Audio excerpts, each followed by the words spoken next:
Support for The Bittersweet Life comes from our listeners. This week I want to thank Liz, Susan, and Darlene. Thank you so much for supporting the show on a monthly basis on Patreon. It was wonderful to see some of you at our live meetup, and I look forward to getting together again. If you love this show, please support it.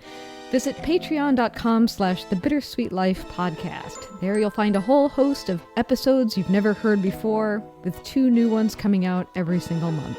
We appreciate you so much. Thank you. Thank you.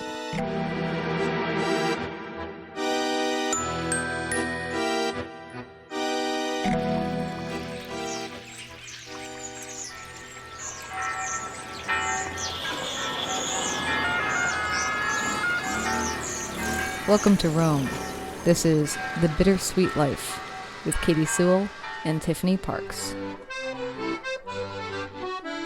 Hello, this is The Bittersweet Life. I'm Katie Sewell. I'm Tiffany Parks. And today, we're going to talk about ghostly apparitions and more and more. But of course, Tiffany, why would we be talking about this in November? I mean, Halloween is behind us now.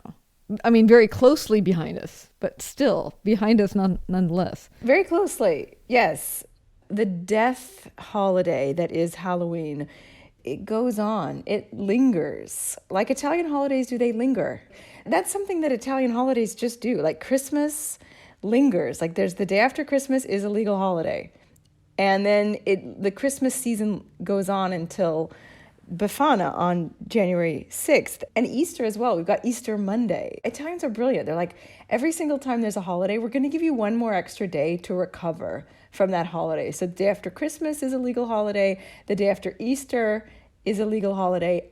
And November 1st, the day after Halloween, is a legal holiday. And today is All Saints' Day, which is not just a Catholic holiday in Italy. It's a legal holiday, so everyone has the day off. Everyone who works in an office or a government building, something like that, has the day off today. But you don't have a day off for Halloween, right? No. Okay. No. Halloween is not a real holiday. Right. I mean, that's what I kind of want to talk about today, among other things. Sort of the origin story of Halloween and how it is connected with All Saints' Day and how that comes from an even older tradition. Another older Celtic tradition. And it's, so today is All Saints' Day. What does that mean? It's the day that, Catholic saints have their saint day. Mm-hmm. They all have one. All the saints have their own special day. There's no Saint Tiffany, so I don't have a day. Most people with classic names, traditional names, they have their saint day. But November 1st is the day of all the saints. So it's the catch-all. You can't remember when to celebrate St. Michael? No, you can at least do it on November 1st. You'll catch him there. Yes, although I will say I never forget St. Michael's Day, September 29th, because it's Caravaggio's birthday. Ah. And Caravaggio's birth name is Michelangelo, St. Michael the Archangel. So that's the day he was born and his parents named him after. That's the only saint day that I never forget. But yes, it's the catch-all for all the saints. And then the 2nd of November is All Souls' Day, which is all dead people. So that's the day you traditionally go to the grave of your dead relatives, whether they're saints or not, and you pray for them on that day. So you got All Saints on November 1st, All Souls on November 2nd. Now, All Souls' Day is a Catholic holiday, but it is not a legal holiday, a national holiday in Italy. So most people, of course, will work on November 2nd. But since my son goes to Catholic school, he's off for both the 1st and the 2nd. And will you be going to any graveyards that day? No. Yeah, I don't know anyone who's buried in Rome, not personally. Yes. It would be a nice day to go to a beautiful graveyard. That would be a nice thing to do, but I doubt I will. Fair enough. So let's go back to the question of the origin of Halloween then. Yeah. I mean, it's fascinating. What I've always been fascinated, and I bet you have as well, because I know you and Derek love your holidays, like your specific, very minute holidays that a lot of people don't celebrate. You guys will celebrate. And it's really interesting how if you go back and look, a lot of main traditional Catholic holidays have their origin in a pagan holiday that was around the same time of year and that was similar. There were similarities to them. And the idea is, what most people believe is, that the Catholic Church was kind of like, you know what, all these people who are now Catholic, they're now Christian, right? Because everyone sort of converted in those first few years between the second and the fourth century AD. You know, you had mass conversion to Christianity, and by the fourth century AD in Rome anyway, all pagan religions were outlawed. But even though, you know, a lot of the people willingly converted to Christianity, and some probably unwillingly, you know, the idea was like, let's not rock the boat too much. The people in this part of the world have always celebrated a harvest festival that is very linked to dead people right around the end of October, the beginning of November. Let's just change the name of it, you know, and change it slightly so that their traditions are continued. And that's the same with Easter. Easter, I can't remember the name of the pagan holiday that Easter is based on. Not based on. I'm not going to say it's based on it. Mm-hmm. You know, it's like when they choose the time of year for this important holiday. I mean, because we all know Christmas, you know, Jesus was not born in December. We know that because of certain parts of the Bible that make it very clear. If the shepherd, I can't remember, something about the shepherds watching their flocks by night. They wouldn't have done that in December. Yes. Right? Yes, that's right. So they's like, okay, let's do Christmas right around the same time they would have had the midwinter, the solstice. Yeah, it's Saturnalia, right? Wasn't it? Well, there are many different, they're different. Like, because there's Saturnalia, which is the Roman festival, the Roman midwinter festival. But there's also the winter solstice, which was more of like a Celtic type festival, but they're all really about the same thing. It's the middle of the winter. It's dark, it's cold, it's a sad, difficult time, and everybody needs a little bit of hope at that time.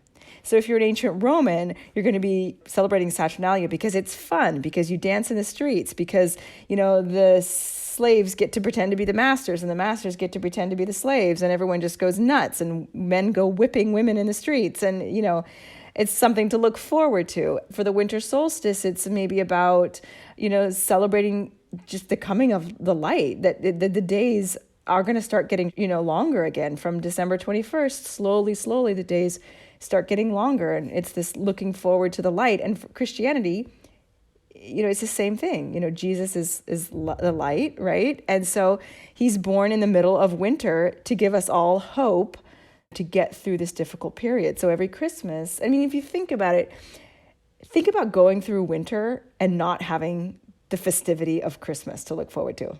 Hanukkah is the same thing. Yes, as we are recording, this is one of the darkest mornings that Seattle has experienced for a while. It almost feels like the sun just opened its eyes, so to speak, looked out and was like, ugh, you know, and just went back to bed. And then, of course, it's also pouring rain. So I take your point that it is good to have something to look forward to, because it's only getting darker from here, of course. Yeah, and people need it. I mean, and think about before electricity. It was really dark. I mean, it was in the north, further north you got, the darker for longer it is. And, you know, you needed to have that sort of sense that there was light in the darkness. So whether it's Saturnalia or Hanukkah or Christmas or the winter solstice, you need that. So it's the same thing with Halloween. So I think that it really originates in the Celtic tradition of Samhain, and that is a tradition, from what I understand. I'm not at all an expert in this this area, but from what I've read about it, it was a festival that, yes, it was a harvest festival. It was also a time of year that they believed that the dead were very, very close to the living. The divide between the dead and the living was at its thinnest, and the living could mingle. And very likely the dead could come and be with us. And so it makes perfect sense that then, you know, in the Christian tradition, they would say, okay, this is the day that we're going to celebrate all of the martyrs, the saints, and just all of our dead, all the people who have died, and have it be around that same time. And Halloween literally means All Hallows E'en, the eve of All Souls, or All Saints, rather, All Hallowed. So that's what it is. It's the night before. It's really the night in which the ghosts, the dead, can walk the earth. Interesting. Yeah. And because the dead are walking the earth, I mean, it's scary, right? We don't want to be attacked by zombies. So what do we do to protect ourselves? We dress like we're dead. And that's where that tradition comes from. You dress up like a dead person so that you are not going to be, taken by a dead person. If there are dead people around you, they will just take you for another ghost or another dead person. And so that's where the tradition of dressing up as a dead person comes from. Now, have you ever dressed up as a dead person? I don't think I have. I mean, maybe I've been a skeleton. I mean, I don't even think so. Because when I was a kid, by the time our generation rolled around, at least in the United States, Halloween was very much about, just dress up as whoever you want. Be a ballerina, be a cheerleader. I was always a ballerina or Cleopatra or something like that. But the real tradition, if you really think about it, the tradition is you're supposed to dress as somebody who's dead, really. And I had a friend years ago who took this very literally, and she would always dress as a dead saint. She was very creative. So one year she was Saint Lucy. Saint Lucy had her eyes gouged out. So she had her eyes all bandaged, and then she had a little plate with her eyes, with dead fake eyeballs on them. Mm-hmm. And then one year she was Saint Agatha. Saint Agatha had her boobs cut off. So she had a white dress with blood stains. She had bound her chest and put blood stains where her boobs were. And then she had a plate with these two little Jell-O molds that looked like boobs. Does she always carry a plate with all of these costumes? I guess so. I mean, if necessary. Yes. But she was very much like, this is what you do at Halloween. You dress as a dead person. You're not supposed to dress as, the last president or whatever. You're supposed to dress as a dead person. I've dressed as a dead person on multiple occasions. One, because it used to be that my go-to costume was just vampire, because it's just such an easy one to do. I had the tube of fake blood, and I had a long black wig for a while, and then you basically just put on any black dress, make your face a little paler, and you're good to go. And then one year I did go as a very distasteful, probably murder-suicide with a boyfriend of mine. Oof. Where we were actually dead. But the thing that was the genius element of our costume, besides the fact that we were very, very pale, was that we had covered our clothes in, I guess, some sort of baby powder. So if you came up and clapped me on the back, I actually went poof, like a little bit of that long in the grave dustiness to us, which I thought was That's brilliant. And we smelled nice, of course. I just remembered I did at least one time dress as a dead person. It was in high school, and it was me and Megan Hill, old friend of ours. Mm-hmm. And we raided the costume shop at Youth Theater Northwest. We brought everything back afterwards. And I borrowed this really beautiful, green damask dress. And I was Ophelia. But Ophelia after she had drowned. Mm. So I had all the flowers in my hair. And I had my face all gray with huge circles under my eyes. And I was drowned Ophelia.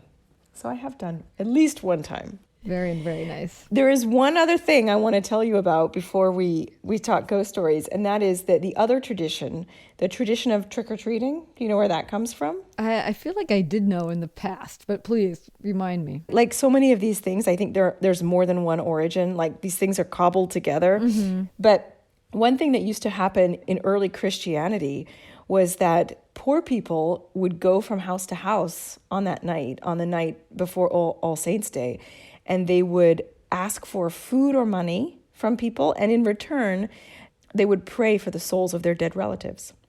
So it was like a service that they offered. They would pray for the souls of the rich people's dead relatives. Exactly. And they were given... So it's kind of outsourcing. Exactly. Yeah, well, the more people praying for your dead relatives, the better, right? Mm. They actually gave them something. If they didn't give them money, they would give them something called a soul cake. I don't know what a soul cake consists of, but it sounds good. Does it? It sounds like it should be made of chocolate. It could be made of fish. Why fish? Well, soul is a type of fish, isn't it? Okay, but I'm thinking of a soul, like an all souls soul, S-O-U-L, not a soul fish, Katie. Yeah, I know. But I just feel like it would be made of chocolate. I don't know. It just sounds good. They didn't have chocolate back then, though. Maybe your soul is made of chocolate. Angel food cake, Katie. That's where angel food cake must come from. Or devil food cake. Oh, that's the chocolate stuff. Yeah, I feel like there was a trick or treat element in early Christmas. Not Christmas, but Saturnalia, one of those early origins, had some sort of tradition where I'm going to get this hazy because I'm pulling this out of the memory bank, but that there was this one night a week when the rich people were supposed to provide some sort of banquet for the poorer people. And if they didn't, then they would be like persecuted for the rest of the year.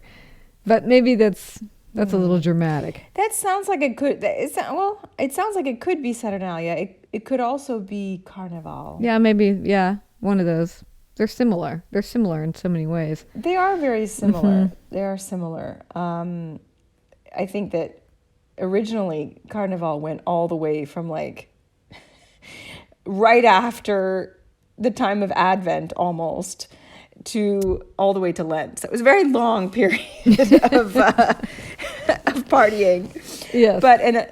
But yeah, I mean, that could well be. I think, like I said, I think that so many traditions were just cobbled together from as many different traditions as they could find to come up with what we have now. But you know what's really funny is that in Italy, they think of Halloween as a very American holiday. It's only been in the last 10 years or so that Halloween has been celebrated here. And it's still not anywhere near as important as it is in the States. It's like I got all of the moms at Aurelio's nursery school in on it. They all now come trick-or-treating with us in our neighborhood. But it's because I was like, hey, let's do this thing. And they're like, oh my gosh, that sounds so fun. Like they'd never thought of it before. And so now we do it every year. But you know, most of the kids don't really dress, like they don't put a lot of effort into it. They'll maybe put on like a witch's hat, the girls will, or a pumpkin hat, or nobody dresses as a superhero or anything like that. It's all Halloween themed stuff because for them, the dressing up in costume happens at Carnival. Now you finally in the supermarket see stuff. They finally sell pumpkins. There's no pumpkin patches though. But, you know, you can find a pumpkin here or there. You can find like pumpkin-shaped cookies and ghost-shaped cookies. But it's definitely a very minor holiday. But what's funny is all of the origins of these traditions, they all came from Europe. They didn't come from America. In fact, in Puritan America, Halloween was not accepted because it seemed so pagan. Even though it comes from this Christian idea of All Saints' Day and stuff, it seems like such a pagan holiday that it wasn't really a thing in early America. It really was imported from Europe hundreds of years ago and then eventually fell out of practice in Europe and became a huge thing in America. That's interesting to think about, isn't it? Isn't it? Yeah. For some reason, it was reminding me. Well, I mean, the same, of course, is true with many of the Christmas traditions that we have come from Europe as well. For instance, the Christmas tree, I think, is from Queen Victoria, and yet it's such a big thing over here. But I did see this special once about Christmas that said, when you think about what America's contributions to Christmas are, it's kind of what Santa Claus looks like is one of our biggest contributions. Yep. Coca-Cola. Well, even before that, you know, it's Night Before Christmas poems and stuff like that. But they were jokingly saying that it makes sense, of course, that America's patron saint, which would be St. Nicholas, Santa Claus, is commonly found in the mall or at a department store. Isn't that just so American that our patron saint would be part of commerce? Yep. You know? Totally fitting. Yes, and that's where we would find him. And I guess it's kind of similar, actually, because now Halloween, when we were growing up, of course, you went door to door through people's neighborhoods. And now, more and more, at least in the cities, kids are driven to downtown commercial cores, and they go trick-or-treating from small business to small business instead. Really? Yeah, earlier in the evening. No, especially little kids, where the parents don't really want to have to drag them all over the neighborhood. Just take them downtown on the one main street, let them roam around for an hour, and you're done. You know, they've got enough candy for years. I did not know that. Yes, so it is changing here as well. Interesting. So before we're out of time, though, we do have a couple ghost stories that we want to share. Yeah. We did have our first online live meetup recently. We invited people who were longtime donors to the show or new donors through patreon.com/bittersweetlifepodcast. And as a part of that program, we had a few of them share ghost stories with us. So I taped him off Zoom, and we want to share a couple of those. Who should we start with? Should we share your mom's first? Sure. Your mom actually was at that event. Mm-hmm. She sent in her ghost story a little later, so that's why it doesn't sound like the other two we're going to share. But do you want to introduce your mother in any way, or should we just hear her ghost story? Let's just hear it. Okay. Several years ago, when I was living in Seattle, I traveled to Olympia, Washington, to stay with a friend for the night. While I was there, I noticed a Ouija board sitting in the living room. That night, I slept on the couch in the living room, and I couldn't fall asleep because of the spirit of the Ouija board being in the room. So I took it out and put it on the front porch, which was enclosed.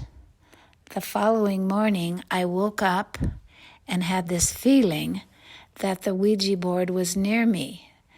But I didn't see it on the counter, and I looked out on the porch, and it wasn't there either. Something drew me to the couch that I was sleeping on, and when I looked under the couch, I saw the Ouija board. This spooked me so horribly. The really weird thing about my experience was that the next morning when I woke up, no one was out of bed yet, and I was also the last one to go to sleep the previous night.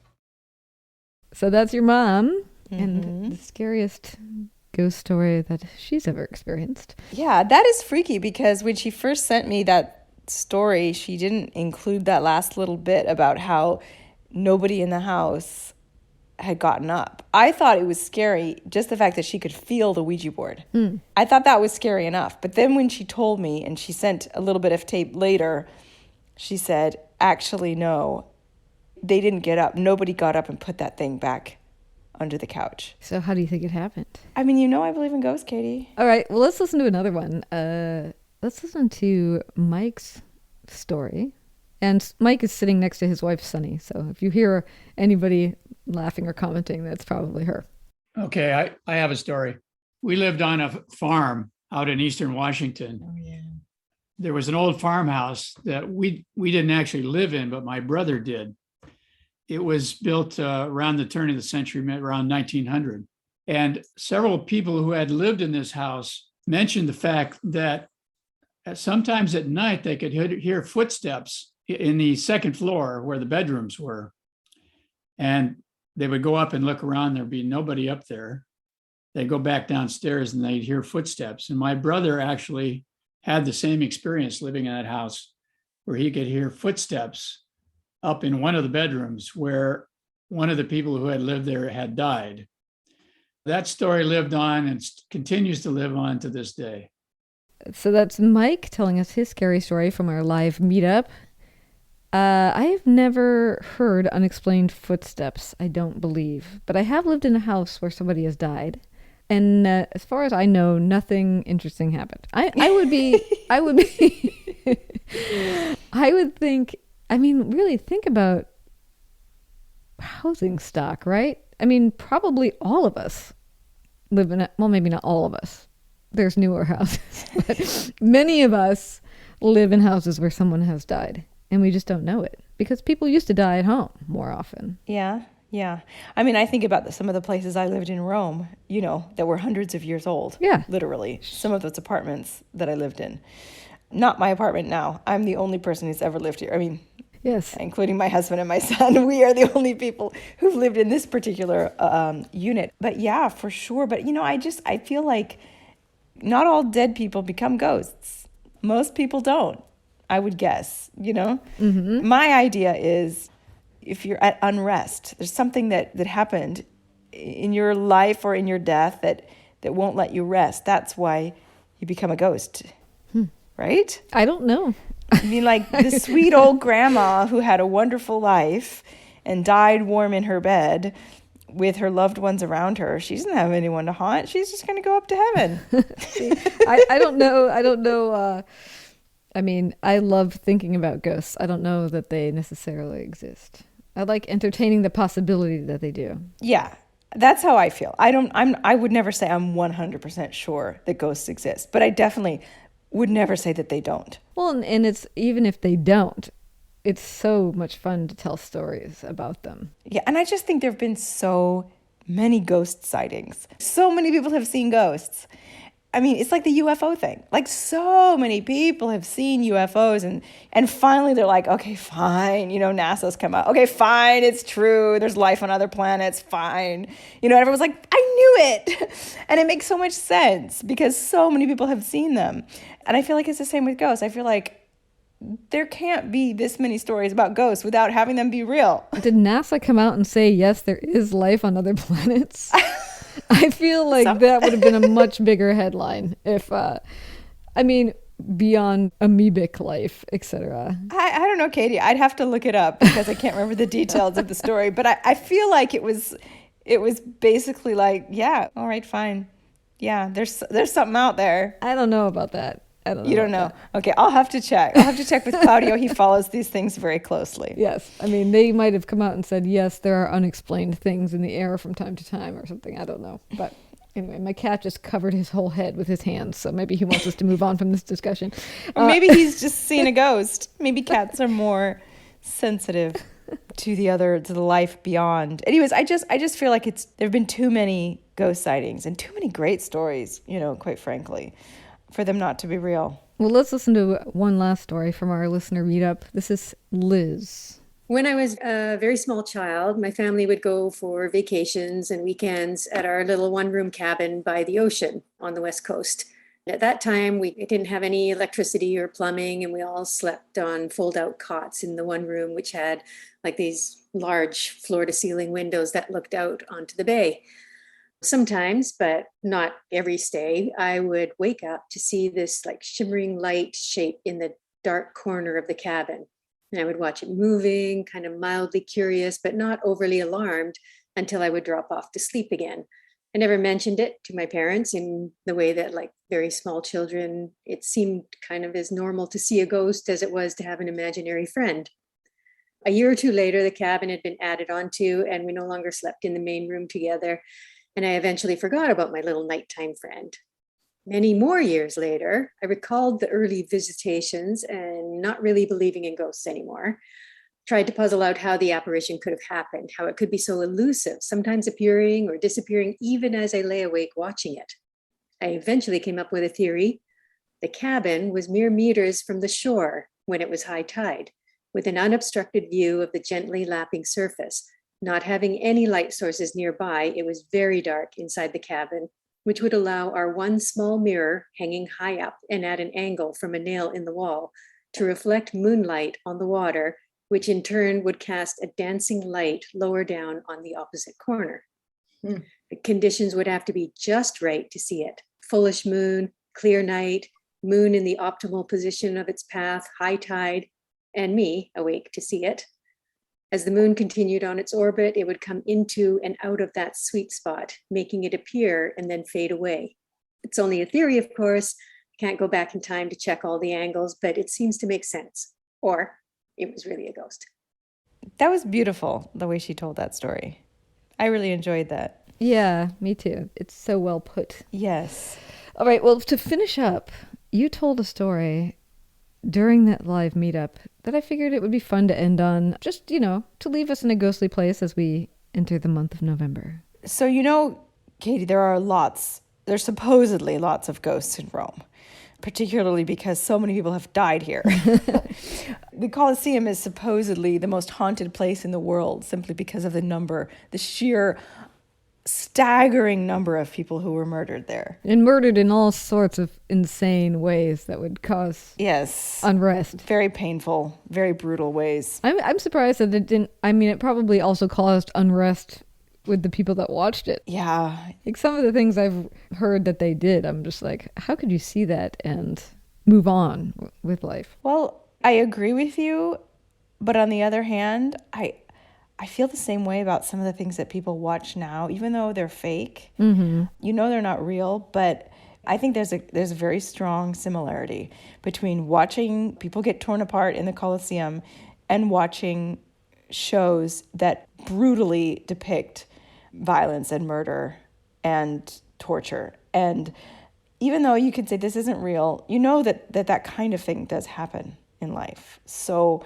and you're watching it, and while you watch it, you do pretend that it's real. So how different is it really? I don't know. I feel like if you were watching somebody get torn apart right in front of your bleacher seat, that would be a little bit different. I definitely think it's different, but I don't think it's that far off. I think it one leads to the other. Interesting. But that's beside the point. Yeah. This is the show of digressions. I'm just saying that I think it's not that it's natural, but I think it's a common human fascination with violence and bloodshed that people want to see it. Today, it's not acceptable to see it happening for real, so we watch it simulated. Yeah, that's a good theory. I buy that. But anyway, back to the ghost at hand. Not a Colosseum ghost, a Piazza Navona ghost. And I'm talking about the ghost of Olimpia Maidalchini, also known as Donna Olimpia. There's a street in Rome named after her. And she was the sister-in-law of Pope Innocent X, Pamphili. So she was married to his brother. She was an extremely powerful woman, just even in her personality. She was very overbearing. She was very commanding person. And she was also the sister-in-law of the Pope, and she became his, right hand. And it was even known before he became Pope that she controlled him, that he did not make any decisions without her input, at the very least without her input. And when he was elected Pope at his conclave, it is reported that some of the other cardinals said, "We have just elected the first female Pope," because they believed that she would be the one making the decisions. And for a lot of the time, she was. Towards the end of his life, he sort of turned away from her, but for much of his papacy, she was the one pulling the strings. She was an incredibly avarice woman, and she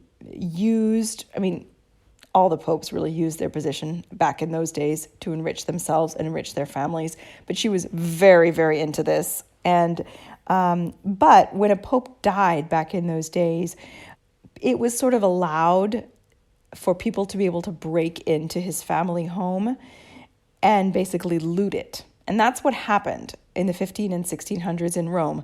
The Pope dies. People find out about it. They go over to his family house, not the Vatican, where he himself would have been living, but his family's home. And they break in and they just take everything that they can get their hands on.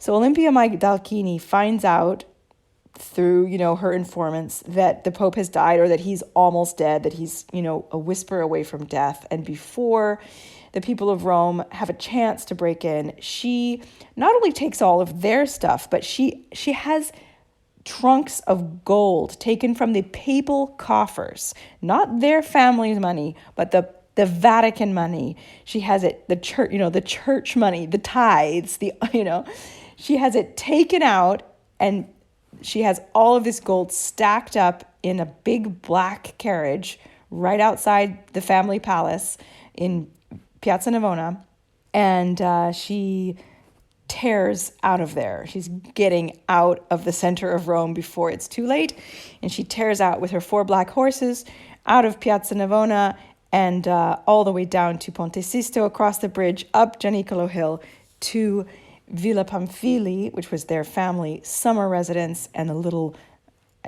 in quotation marks, the little villa up there in and amongst the gardens that you and I visited together all those years ago. And she dies 2 years later of the plague, a very horrible, painful death, of course. And it is said that her ghost now haunts Piazza Navona. And you can sometimes see that black carriage with the 4 black horses tearing out of Piazza Navona in the middle of the night. There are so many great details about that story.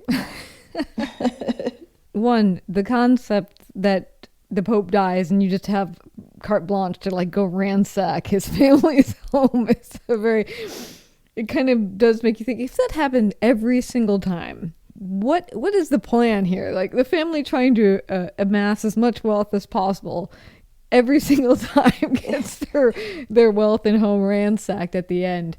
It's a funny concept for me to think about. But also, of course, that she has 4 black horses. It couldn't be like 3 black and 1 white, or, you know, 1 gray, 1 blonde. No. It's got to be the really scary, you know, death carriage that she takes off in. Mm-hmm. Almost as if it's foreshadowing for that this isn't going to work. She's going to die. She's not going to be able to take any of it with her, which makes it a kind of a great thing. But also, for anybody who's actually visited in Rome, where she runs from to where she goes to is really not that far away. You know, like, I mean, I could probably walk it in an hour. Yeah, probably an hour. So how is this a workable escape plan? All she needs to do is get the gold into a different area. They're going to loot the family home, but they're not going to loot the family summer home. Maybe she had more protection up there. I don't know. Maybe she thought, you know, the average Roman poor person who's going to try to loot me, they're not going to be able to carry anything away if, you know, I'm up in the hill. Maybe. You know, they're not, that guy, these poor people don't have horses. They're not going to be able to lug away a whole bunch of gold. So if I'm up there, they're not going to come up and get me. Huh. It just makes me feel like, imagine the people like a zombie horde where, you know, when they find that she's gone, you know, they just walk around in confused circles. I mean, the truth is they probably looted the palace anyway, stealing furniture, yes, tapestries, art, anything that they could carry out. That stuff was valuable too. Sure. So I would assume that, you know, she just wanted to make sure she got the gold away. Right. She got it. She has to be able to buy new stuff. Yes, exactly. Once the old stuff has all been carried off by the peasantry. Yeah, and if you're interested, if this figure sounds fascinating to you, and she really, really is, my favorite detail about her is that when she was a young woman, growing up in Viterbo, which is about an hour north of Rome, it's about an hour north of Rome now. Back then, it was probably further. She was upper middle class, you know, definitely not a noble woman yet, but her father did not want to pay the dowry that, according to his rank, you know, according to whatever how much money he had, he should have had to pay to get her married. He didn't want to pay that. He was too stingy. And so he was going to put her into the nunnery. But she was absolutely not going to accept that. It was not the life for her. She was not going to become a nun. And she wrote to the Pope. Because back then, you were technically not allowed to force your daughter to become a nun. You know, you could try to convince her. You could tell her this is what's expected of you, but if she rebelled, you could not force someone to take those vows. So she wrote to the Pope and said, my father is forcing me to become a nun, and he, you know, basically said you can't do that. And so her father eventually had to cough up a dowry for her, and she was able to get married. And yet that stingy attitude was totally inlaid in her. Yeah. She, you can't fight blood. Yeah, totally. Wow. So interesting.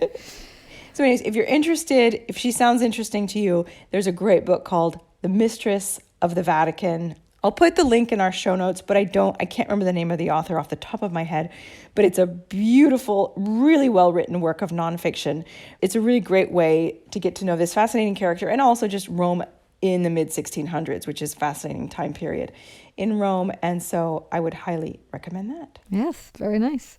Well, we shall leave it there. Wow, 400 episodes. I know. Is that insane? Yeah, I guess we'll have to mark a much bigger marking of the occasion when we hit 500. Yes. But yes, in a couple years. Yes. But until that time, happy November, everyone. Thanks for being with us. Great storytelling at the live show. I thank you to everybody who showed up. It was so fun to see your faces. It really was. We're planning on doing another one in December. We haven't planned it all out or anything, but we're thinking about doing some kind of holiday gathering, and we're going to try to maybe do it at a time of day when Aurelio, your son, could come to part of the party. Oh, boy. If you heard last Thursday's episode of him being extremely cute, yes, that might be a possibility for December. So if you want to get in on that, find us on Patreon. For as little as $5 a month, you get 2 bonus episodes every month, and you also will be invited to these live get-togethers where maybe you'll share a story that we share on a future show. Yes. Links to that in the show notes as well. Absolutely. All right. And until next time, this is The Bittersweet Life. I'm Katie Sewell. I'm Tiffany Parks. Join us again. Bye.